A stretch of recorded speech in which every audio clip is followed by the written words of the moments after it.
Hello everyone and welcome to another Muffin video. Before we dive in here, make sure you hit that subscribe button and notification bell and drop a like on the video too if you're enjoying the content. Don't forget to join our Discord server as well if you're not already there. And we've recently activated our channel membership, which comes with all kinds of perks from video shoutouts to personalized help and more, so check that out if you're interested in joining. And as well, a reminder that from now on, all comments on every video will be automatically entered into our weekly giveaway. Winners will be randomly selected unannounced every Monday, so good luck and let's get this show on the road. So, we have finally arrived, ladies and gentlemen. We finally arrived at the class guide series for the tank classes, the Swordbearer and its class changes. So, here we are. We have our second class change that has a dual spec similar to Acolyte, which was DPS and healing. Now we have Swordbearer, which is DPS and tank. However, there is one important distinction. Unlike Acolyte, Swordbearer unfortunately comes with a bit of a hard choice. Now, DPS, obviously, when choosing their stat priority, they're aiming to do more DPS. For healers, for Acolytes, both their healing and their DPS scale from the same stats. However, Swordbearers are going to actually have different stat priorities depending on whether you want to tank or do DPS. And as such, especially as a free-to-play player, you might find yourself having to decide, do I want to deal more damage or do I want to be a better tank? And my take is, personally, with how the game is structured, with all of the group content in the game, you're going to probably have a better experience long term prioritizing your tanking capabilities. Now, I'm not just saying you can't be a DPS Swordbearer, you absolutely can, but that's my personal view on it. Now, do keep in mind as well that this will be a class where while tanking, you're pretty much going to run most of your skills on manual. So just keep that in mind. And as a reminder, I personally do not main a Swordbearer, so I've put this guide and information together from trusted community sources, and I want to give a special thank you to both Demi and to Boof, who have both put together very informative guides about Swordbearer. Both of their guides are linked in the description down below. So with all of that said, let's start now by looking at the DPS build of the Swordbearer. So, starting off, let's take a look as always at skills, starting with the core skill, which is Thunder Thrust. So let's take a look at how this core skill works quickly. So Thunder Thrust deals thunder damage to target enemies, and for the next 8 seconds, converts your basic attack damage to thunder damage, and has a 60% chance to trigger Chain Lightning, which deals additional thunder damage, plus you'll gain 55 energy per basic attack. Now this is somewhat similar to Shadow Lash, for example, which converted its basic attacks also to a specific element and increased energy per basic attack. So that's how that's going to work. So we're going to keep this in mind as we transition and look at through all the tactical skills and as well the passive skills, keeping in mind how this works. So first up, we have the tactical skills, and let's start with the first on the list, which is going to be World Shaker. Now, World Shaker deals thunder damage to all surrounding enemies, which is an AoE, and for every 5 times you deal thunder damage, increase the damage of the next World Shaker by 13% up to 6 stacks. Now, what's really nice is, because remember, our core skill will convert basic attacks to thunder damage. That means every basic attack that goes out will count as thunder damage. So if you have enough attack speed, which you probably would, to be honest, even as a free-to-play player, you'll probably get to all 6 stacks before you have your next cast of World Shaker, which means you're going to be running all of your World Shakers with up to this 78% damage increase, which is very, very nice. So this is a nice AoE damage source in addition to our core skill. So that's something that synergizes well with our basic attack spam, dealing lots of thunder damage hits and supercharging the damage of this ability. So next up we have Thunderclap.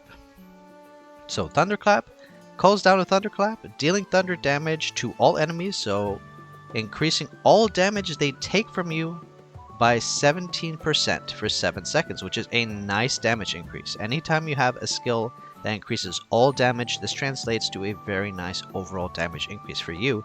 Plus, you see here this additional bonus.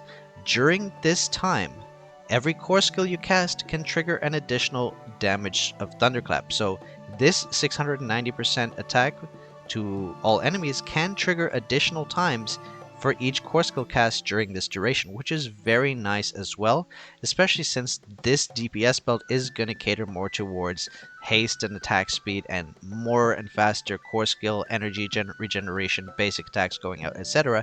This all synergizes and links back together and results in a very fast pace of damage going out.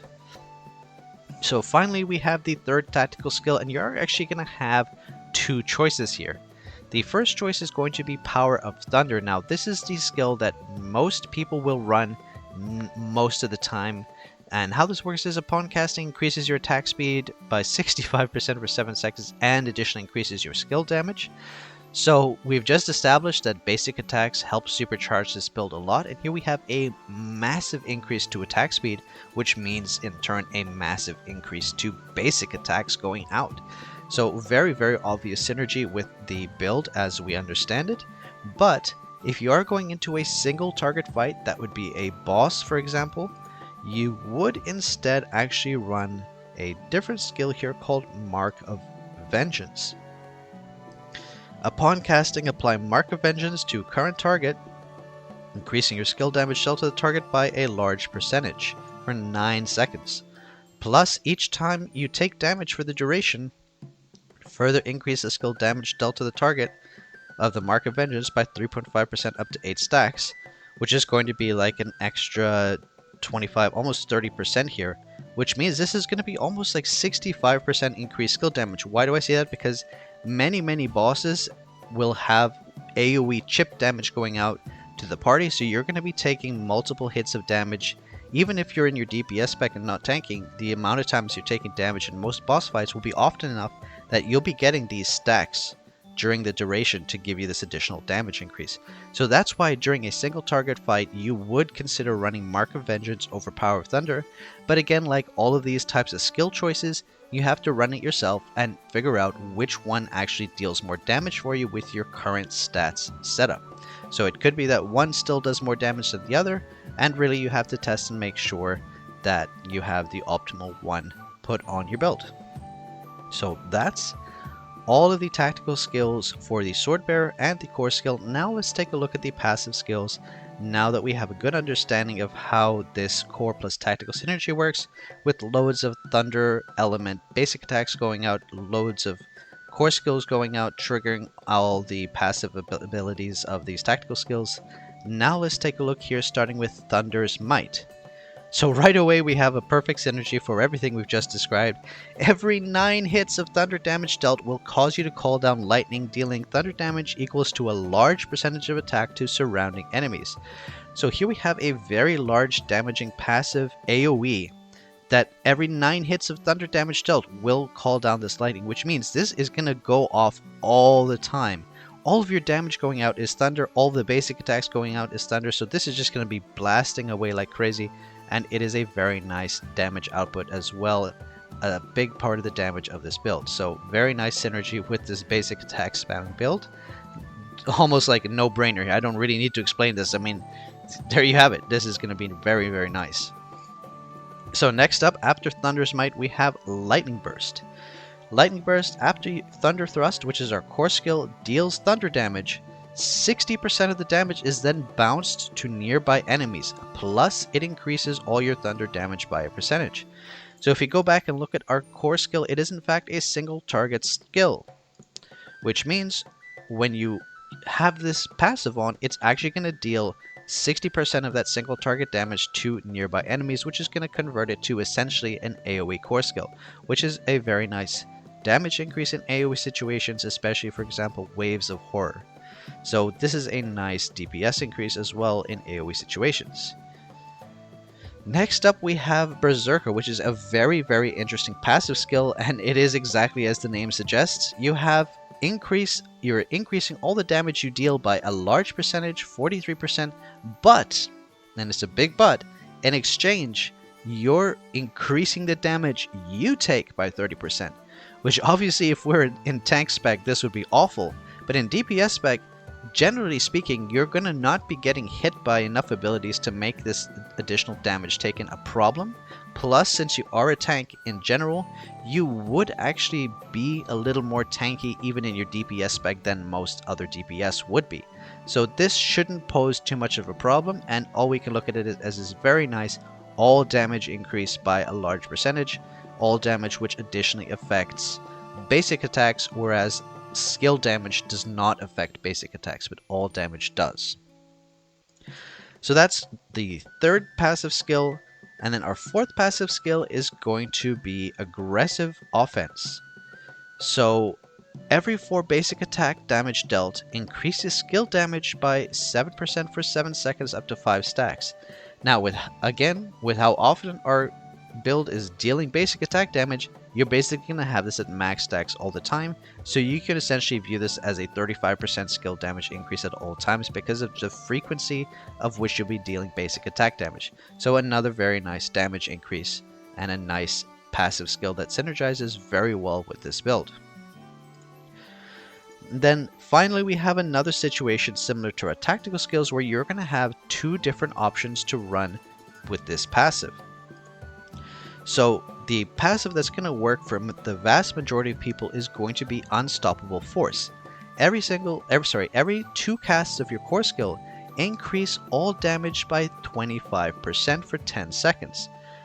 This is very nice, and I don't really need to explain why this is nice. It's an all damage increase which also affects basic attack damage, and with how fast we'll be regenerating energy, we're going to get 2 core skill casts relatively quickly. So this is a nice overall damage increase that's going to be best in slot for vast majority of people. However, if you have a legendary core skill and high enough haste, you could actually run, instead of this, Zero Flash. Each core skill damage has a 35% chance to increase your attack speed by 12% for 8 seconds up to 4 stacks, and additionally increase all damage by 13.8%. So this increases your attack speed 4 stacks is 48% additional attack speed increase, which would mean that you would have even faster basic attacks going out, which would mean even faster triggers of this Thunder's Might as well as additional benefits. And more energy as well, because here gain 55 energy per basic attack. It's another alternative.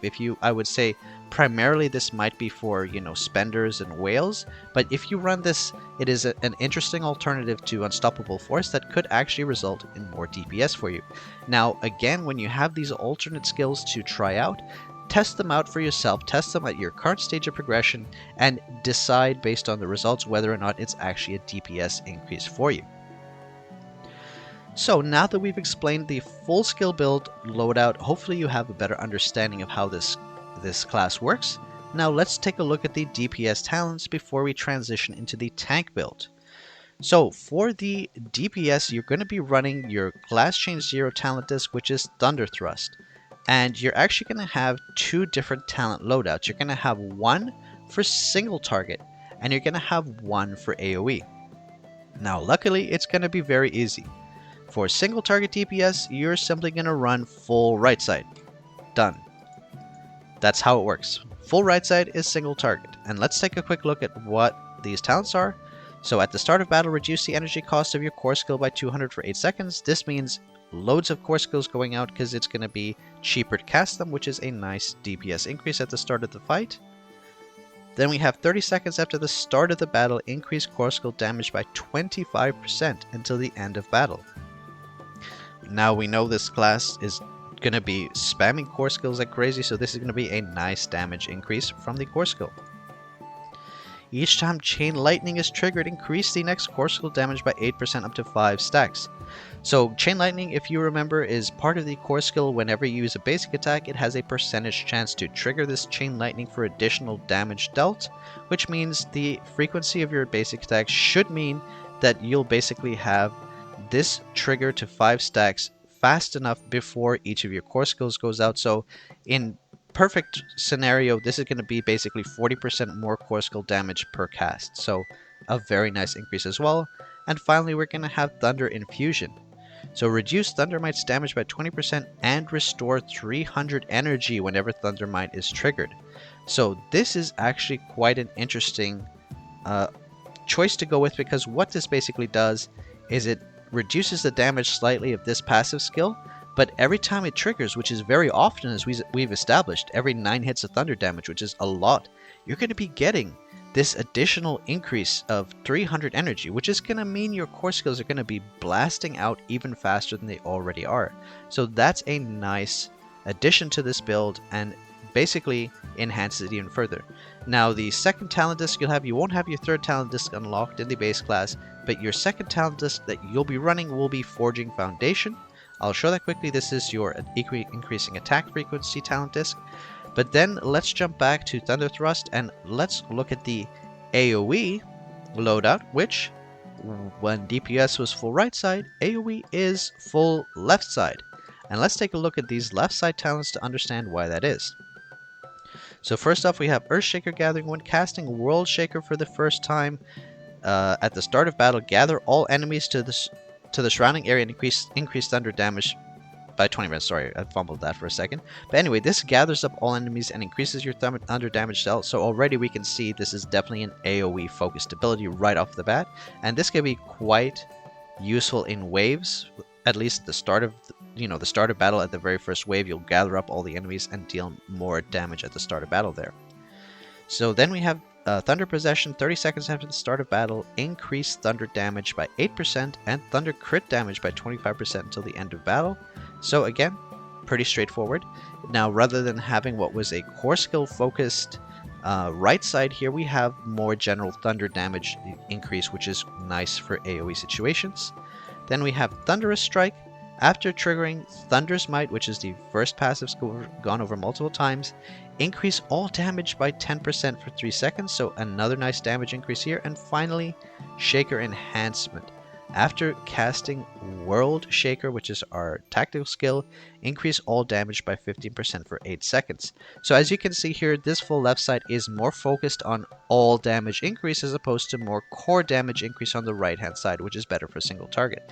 So just to recap, if you're single target DPS, you're going to run full right side, and if you're AoE DPS, you're going to run full left side, both of them with Forging Foundation. So that is the DPS build in a nutshell.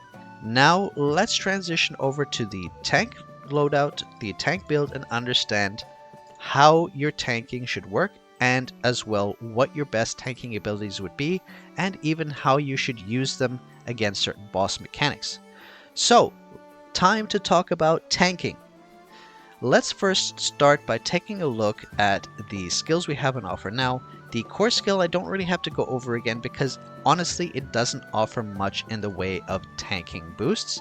It is simply there and part of our build. When we start talking about tanking, we really need to start with the tactical skills, because this is the most important part of your tanking loadout, and you will be running these almost always on manual. And this 3 tactical skill loadout is going to be the 3 tactical skills you're going to run in the vast majority of content, 99.9% of content, with a few very limited exceptions when you might swap out the middle tactical skill for some other reason, which I will explain when I get there. So the first and probably most important ability here, the first tactical skill, is going to be Stalwart Shield. So Stalwart Shield, upon casting, reduce the damage taken by 55%, plus gain a shield that absorbs damage equal to 23% of your max HP for 4.5 seconds. If you take a heavy attack, you can reflect 300% of the damage taken to enemies in front for the duration. So there's going to be, while you're tanking, a lot of boss abilities that are basically going to one-shot you unless you pop your shield. When you pop your shield, it is a massive reduction in the damage you take, and it is essential that you understand each boss mechanic that you face to know when exactly you're going to pop your shield.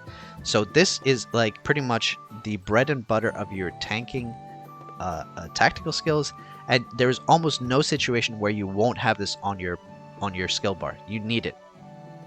Almost every boss is going to have an ability that requires you to pop shield, and even if it doesn't, you're still going to want to pop shield versus certain abilities just to reduce the damage you take, and ease the responsibility of your healer a little bit. So very, very critical and important tactical skill, one of the most important tactical skills to vastly reduce the damage you take from a boss attack. So next up we have Warcry. So Warcry is an interesting ability because it not only deals AoE damage, it also taunts them, which forces enemies to attack you, plus it reduces their damage dealt by 18%. Excuse me. What's really nice about this Warcry is that it has basically two functions. Number one is it's a taunt. It's an AoE taunt, which means that you can gather up enemies to target you only, or make the boss target you if it's not already targeting you. And secondly, it increases your it reduces all enemies' damage dealt by 18%, which translates to a party-wide damage reduction.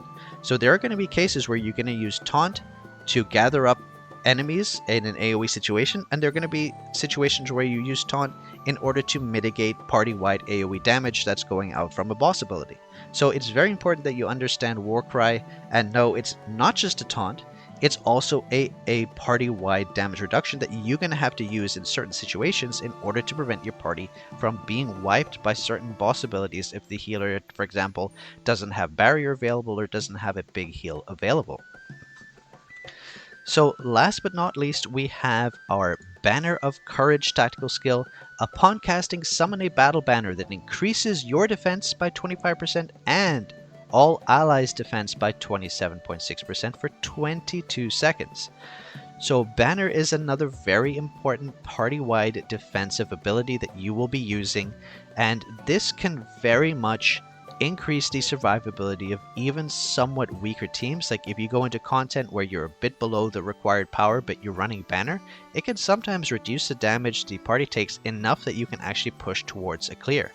So again, in most battles you will simply run this, especially if you're not in a pre-made group. If you're just hitting auto matching, this Banner of Courage could very well be the reason your party survives and makes it to the clear.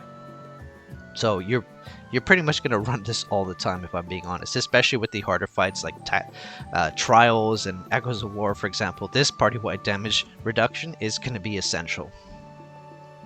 Now, there is one or two other abilities. For example, instead of Warcry, you could run Guard, for example, here, which, as you can see, protects the ally with the lowest HP, taking split damage for them, and increases your defense by a huge amount for the duration.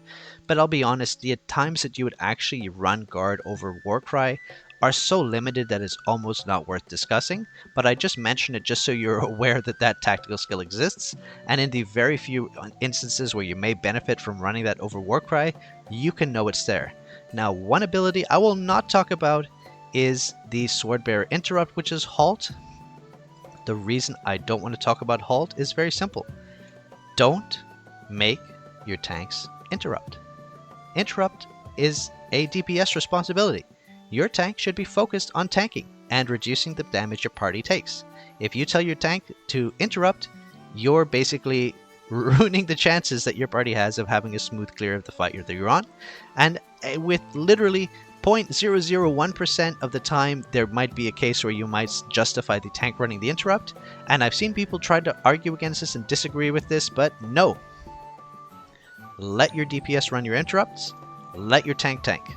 And like, seriously, I've seen too much misinformation about this, and I just want to make it very, very clear. Your tank should not be interrupting. That is the DPS's responsibility. The tank should be tanking and keeping the bloody party alive. There, rant over. You've heard it from me. Disagree all you want. That's how it should be.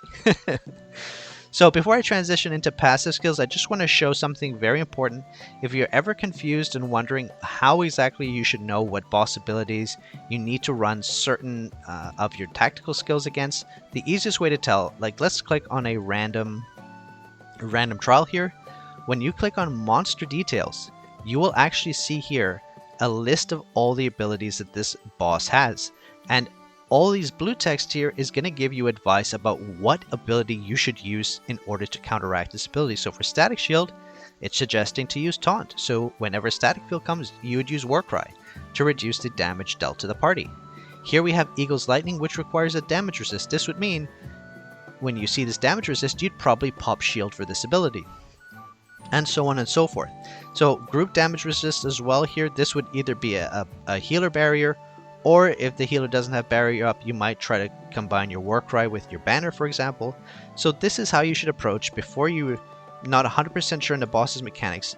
Just check in the monster details to understand what abilities the boss has, and that way you will know exactly how to approach it. So with all of that said, let's continue on now to the tanking passive skills. So first off, we have Vengeful Shield. Every time damage is taken, there's a 40% chance to gain a stack of Vengeance. Vengeance increases the damage of your next core skill by a certain percentage up to 5 stacks. So this doesn't really technically benefit our actual tanking abilities, but because we are a tank and because there's not really any other defensive passive skills we can run in this slot, we're going to run something that increases our damage based on damage taken. As a tank, you'll be taking obviously the most damage in the party, so this is a fine passive skill to run to give you a minor DPS increase while you're in your tank spec. Next up, we have Blade Armor. Blade Armor, every time damage is taken, reflect physical damage equal to a percentage to the attacker. Additionally, when a shield is gained, double the reflected damage for 8 seconds and double the reflected damage when taking damage from a boss. So again, this is simply going to give a damage relative to you getting hit and you reflecting the damage back to whoever's just hit you, i.e. the boss or enemies, etc. And as well, if you have a shield active, which can come, for example, from popping your Stalwart Shield or any other source, you will deal double the reflected damage and as well another double when you're taking damage from bosses. So this is simply another damage increase and not necessarily a survivability increase. But then we get to the next 3 passives, which are going to be the bread and butter of your tanking capabilities, especially the next one, which is by far, above and beyond, without doubt, the most important skill in this whole build. And that is Fearless Vanguard. So Fearless Vanguard, upon entering battle, you become the priority target. Each time you are attacked, reduce damage taken by 4% up to 5 seconds for 5 stacks. Up to 5 stacks, sorry. And increase your defense by 30%. So this first line here is why this is so utterly critical. Upon entering battle, you become the priority target. This means that boss abilities that target a single player will target you. And this is very, very critical. Otherwise, if you're not the priority target and your DPS becomes a priority target because they deal the most DPS, then they're going to get one shot by one of the boss's abilities within like the start of the battle. So it's very important that you always run Fearless Vanguard. This is going to ensure that you are in fact going to be the one taking the damage sources from the boss and not one of your DPS or healers. So that's how Fearless Vanguard works, and as well you can see it increases defense as well and gives you another damage taken reduction. So a very, very important tanking ability that has a 3-faceted benefit to you as a tank. So very, very critical passive skill here. Next up, we have Stalwart Blood. Every time you take basic attack damage from the current target, increase attack by 20% of the damage for 6 seconds. Attack increase cannot exceed 100% of your attack, fine. But more importantly, this is the main reason we run this, when your HP is below 55%, increase your defense by almost 100%. So this is almost doubling your defense when your HP drops below 55%, which is a very important and critical defense increase whenever you're low HP and can drastically improve your survivability and prevent you from having a one-shot happen while you're below half health. So that's a very nice additional survivability increase and should give your healer the time to heal you back to full HP when you drop below 50% without you basically taking another hit right after and dying from it. So another important tanking ability there. And finally we have Perseverance, which is an okay skill. It's basically restoring 2.4% of your max HP when dealing damage up to once every 5.5 seconds and an all damage increase. It's one of those things where like arguably a 2.4% HP heal every 5.5 seconds isn't the most amazing thing in the world, but when compared to the other passives that are available, it's honestly not that bad, and it's just a nice little passive healing increase while you're dealing damage and tank the target.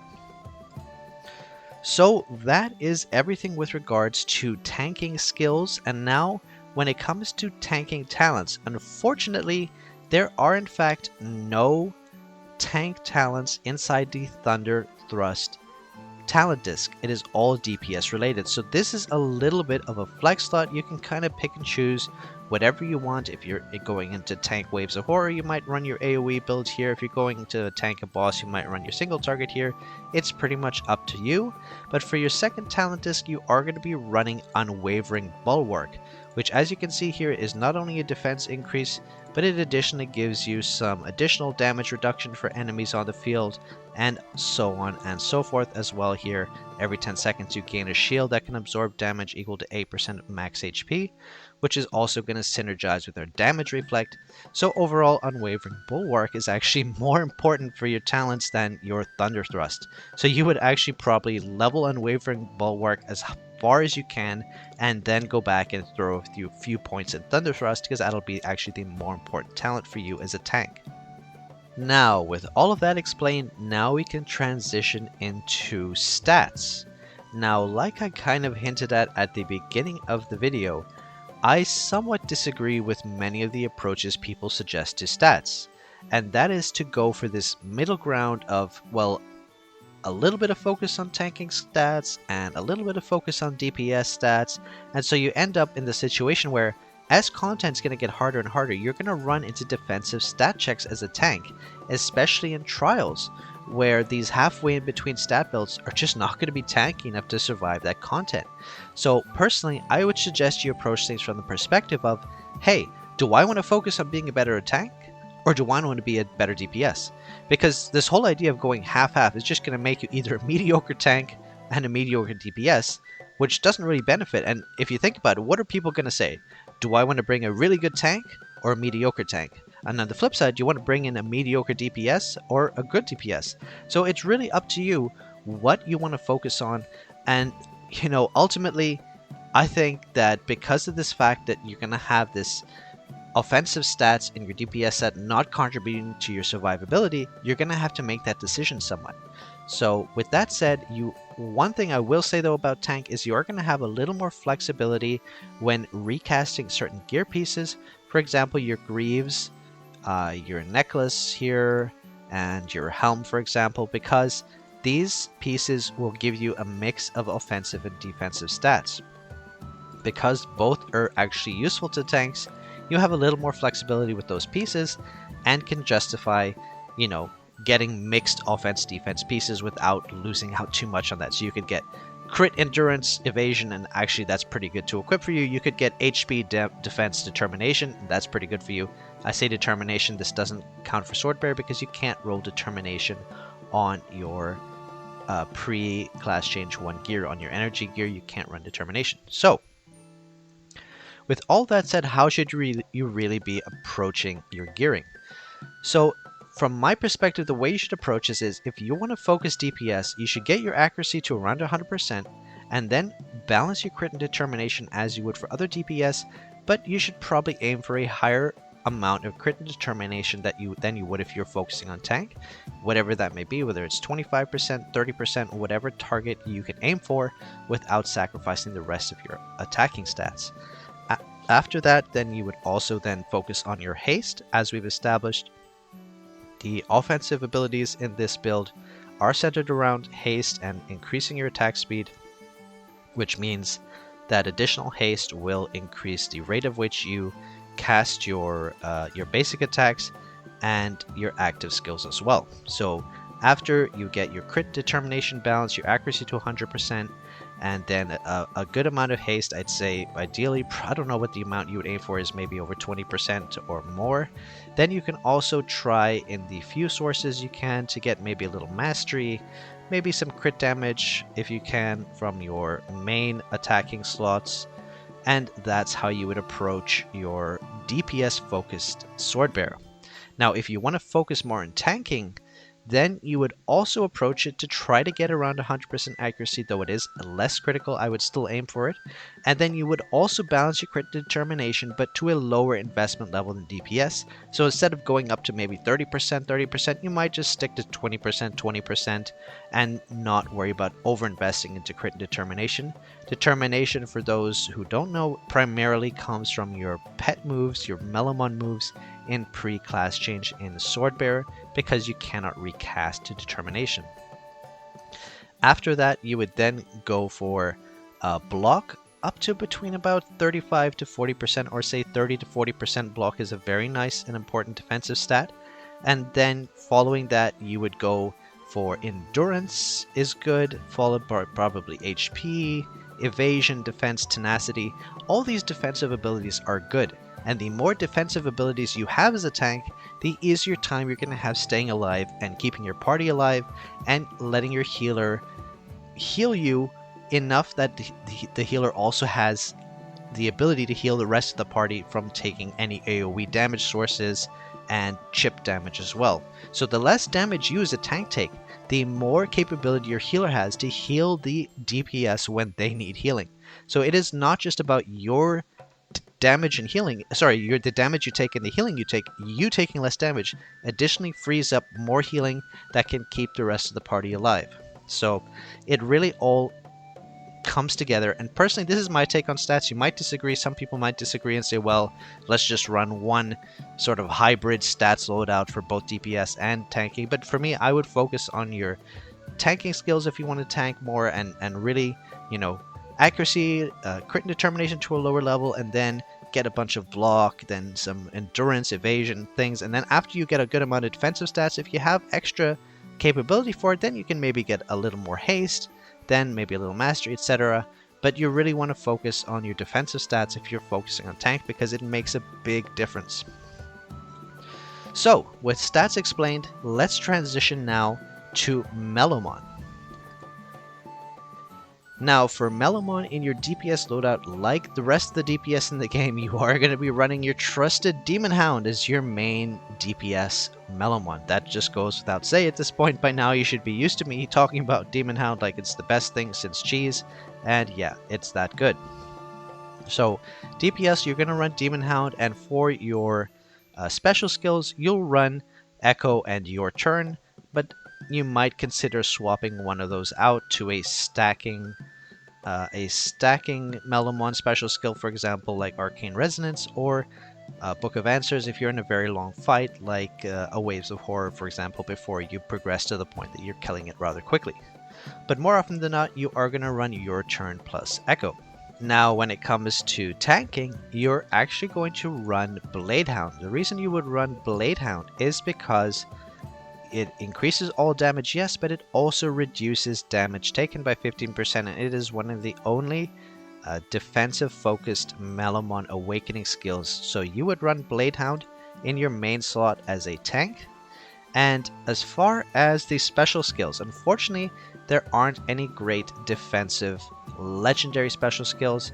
So instead, you would actually be running your choice of the two slots, and you have 4 to choose from, basically, depending on what works best for you. You can run Defense Enhancement, which increases the defense from Melomon. You can run Ice Shadow Blessing, which increases the HP from Melomon. Or you can even run HP Recovery here, which recovers HP every 10 seconds, maybe a bit less important than the defense and HP. And additionally, you can run Cleanse here, which clears a debuff off your character once every 46 seconds once at level 10. So those are the options you have as a tank, but most importantly, you'd run Demon Hound for DPS as your main, and Blade Hound in tanking spec. One little trick that I would suggest to you is that you should actually have Demon Hound and Blade Hound both in your main and support slots. That way, when you want to swap between tank and DPS, you don't have to go and build one, reset one, level it up, add the moves back. You can simply click here and change, click here and change, click here and change, and you just change them back and forth from the support slot to the main slot, which is going to optimize your speed at which you can quickly swap between your DPS build and your tanking build without much stress. So, I know this is a lot of information to cover. I know this is going to be my longest class guide video yet, and I know I spend a lot of time maybe going over things in a little more detail, and that's because this is a pretty complicated class in the sense that there's a lot of responsibilities with tanking, there's a lot of considerations you have to make, there's a lot of, you know, push and shove when it comes to your stat priorities, and ultimately you're going to have to put a lot of thought into how you approach your sword bearer to get the most out of what you want from the experience, which is the primary importance here. Do you want to be a really great tank? Do you want to be a really great DPS? Are you happy with the hybrid approach? So really, there's a lot to consider, but hopefully this guide helped you break down everything about this class and you'll feel a little more comfortable and know how to approach it, how best to build your DPS, how best to build your tank, and how to approach the harder content in the game. So there you have it, complete guide to the Swordbearer class. Hope you found this helpful, and I'll see you in the next video. Take care everyone, thank you, and goodbye.